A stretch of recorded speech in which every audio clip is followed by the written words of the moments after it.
ുള്ളത് ഇന്ന് മുനമ്പത്ത് വഖഫ് നിയമം പാസ്സാക്കിയതിൻ്റെ ആഘോഷം നടക്കുകയാണ്.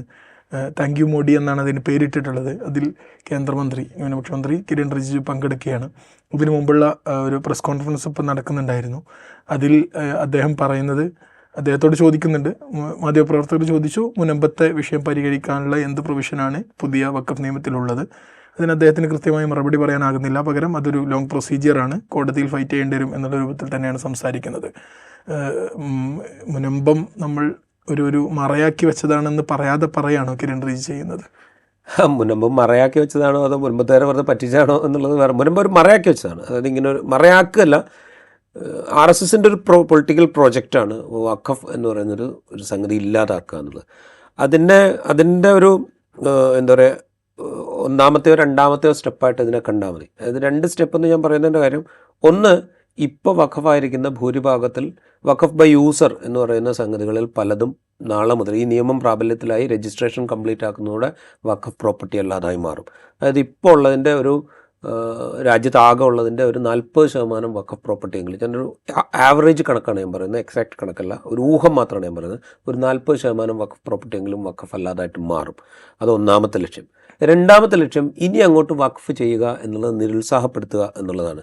ഇനി നമ്മൾ ഉദാഹരണം പറയാം, ഇനിയിപ്പോൾ നമ്മൾ വഖഫ് രജിസ്റ്റർ ചെയ്യണം. വഖഫ് രജിസ്റ്റർ ചെയ്യാൻ പറ്റും. രജിസ്റ്റർ ഓഫീസ്, കേരളത്തിലെ രജിസ്റ്റർ ഓഫീസ് വിടുക, കാരണം വെച്ച് കഴിഞ്ഞാൽ അത് വേറൊരു സിനാരിയോ ആണ്. അല്ലെങ്കിൽ തമിഴ്നാട്ടിലെ രജിസ്റ്റർ ഓഫീസ് വിടുക, അത് വേറൊരു സിനാരിയോ ആണ്.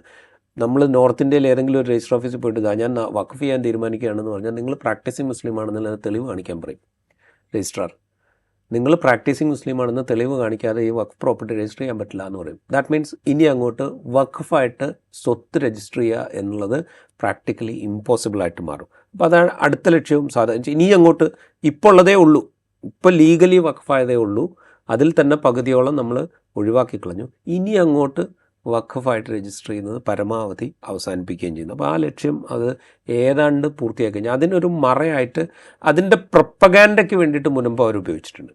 അത് ഉപയോഗിക്കുമ്പോൾ അവർക്കൊരു അഡ്വാൻറ്റേജ് ഉണ്ടായിരുന്നത്, വേറൊരു മൈനോറിറ്റി കമ്മ്യൂണിറ്റിയാണ് ഈ മുനമ്പം എന്ന് പറയുന്ന എന്താ പറയുക കയ്യേറിയതല്ല, ഇത് വഖഫ് ബോർഡ് എന്താ പറയുക അനധികൃതമായിട്ട് ക്ലെയിം ചെയ്യുകയാണ് എന്നൊക്കെ പറഞ്ഞ് സമരരംഗത്തുണ്ടാവുകയും അതിനുവേണ്ടി വാദിക്കുകയും ചെയ്ത് വേറൊരു മൈനോറിറ്റി കമ്മ്യൂണിറ്റിയാണ് എന്നുള്ളൊരു അഡ്വാൻറ്റേജ് കൂടെ അവർക്കുണ്ടായിരുന്നു. പക്ഷെ അതുകൊണ്ട് മാത്രം ഈ പണി തീരില്ല എന്നുള്ളത്, മുനമ്പംകാർക്കുള്ള പ്രശ്നം ഈ നിയമഭേദഗതി കൊണ്ട് തീരില്ല എന്നുള്ളത് ആ നിയമഭേദഗതി ഡ്രാഫ്റ്റ് വന്നപ്പോൾ തന്നെ സാമാന്യ ബുദ്ധിയുള്ള മനുഷ്യന്മാർക്ക്, നിയമവിദഗ്ധരോ അല്ലെങ്കിൽ നിയമനിർമ്മാണത്തിൽ പരിജ്ഞാനമുള്ള ആളുകളോ ഒന്നും ആവണ്ട, ആ നിയമം ഡ്രാഫ്റ്റിലെ വ്യവസ്ഥകൾ വായിച്ചാൽ തന്നെ മനസ്സിലാവുമായിരുന്നു ഇത് ആ നിയമഭേദഗതി കൊണ്ട് പരിഹരിക്കാൻ പോകുന്നില്ല മുൻപത്തെ പ്രശ്നം എന്നുള്ളത്. അതിനിയും കോടതി തന്നെ കിടക്കും. അവിടെ മോദിക്ക് ജയ് വിളിക്കലും അതൊക്കെ നടക്കും.